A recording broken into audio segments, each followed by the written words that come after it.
There is a strange moment that happens when you realize you have fewer tomorrows than yesterdays. It doesn't arrive with fireworks, it arrives quietly. One morning you wake up and understand that the calendar is no longer a promise, it's a reminder. I am 84 years old, and I need to tell you something before I forget what it felt like to be young and overwhelmed. When you're young, you believe life is something you're building, a resume, a reputation, a version of yourself polished enough to be admired. You think the goal is expansion, more success, more friends, more recognition, more security. But when you stand where I stand now, at the far edge of the map, you realize something unsettling. Most of what you built was scaffolding, not substance. Let me tell you what disappears at the end. The first thing that vanishes is comparison. When I was 35, I measured my life against everyone else, who earned more, who traveled more, who had the better marriage. I carried envy like a quiet fever. I thought it pushed me forward. It didn't. It just stole my peace. At 84, the scoreboard is gone. The people I competed with are gray, retired, sick, or gone entirely. And none of our victories matter anymore. The only thing that mattered was whether we slept well at night. Comparison is a young person's addiction.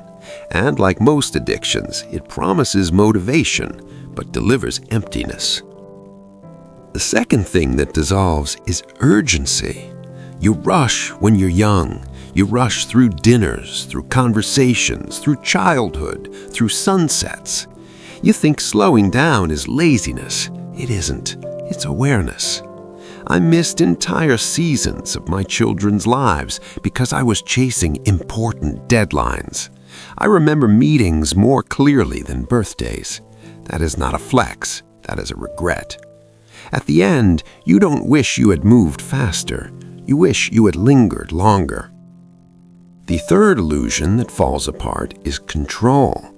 You believe if you choose correctly, the right partner, the right investments, the right city, you can engineer a pain-free life. You cannot. My greatest heartbreaks came from things I did correctly.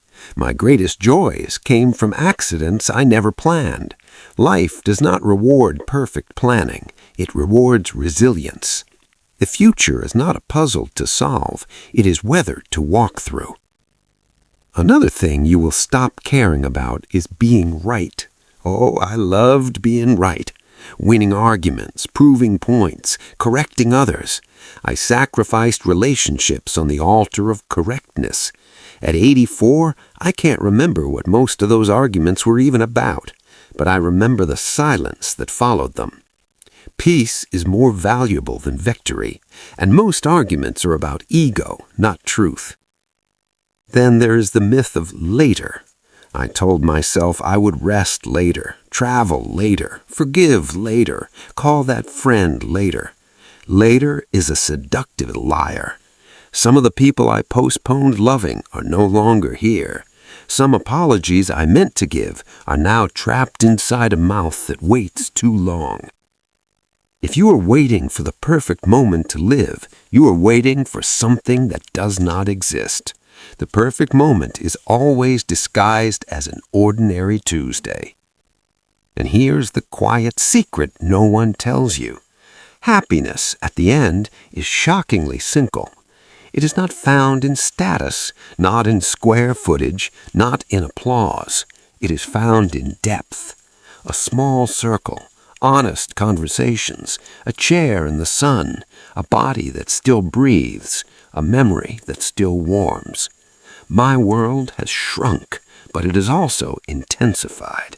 The colors are deeper, the laughter is sweeter. Even grief feels sacred because it proves I loved deeply. I no longer care about being impressive. I care about being present. I no longer care about leaving a legacy carved in stone. I care about leaving softness in the hearts of the people who knew me. If I can hand you one truth, it would be this. The things you are exhausting yourself to protect, your image, your pride, your status, will not sit beside you at the end. But love will, kindness will, integrity will. The moments you almost skipped will. Ask yourself this tonight. If my life ended in 10 years, what would I regret worrying about today? Drop that weight now. You do not need to be older to be wiser. You do not need to be dying to start living. You do not need permission to simplify your soul. I am 84 years old, and for the first time in my life, I am not chasing anything.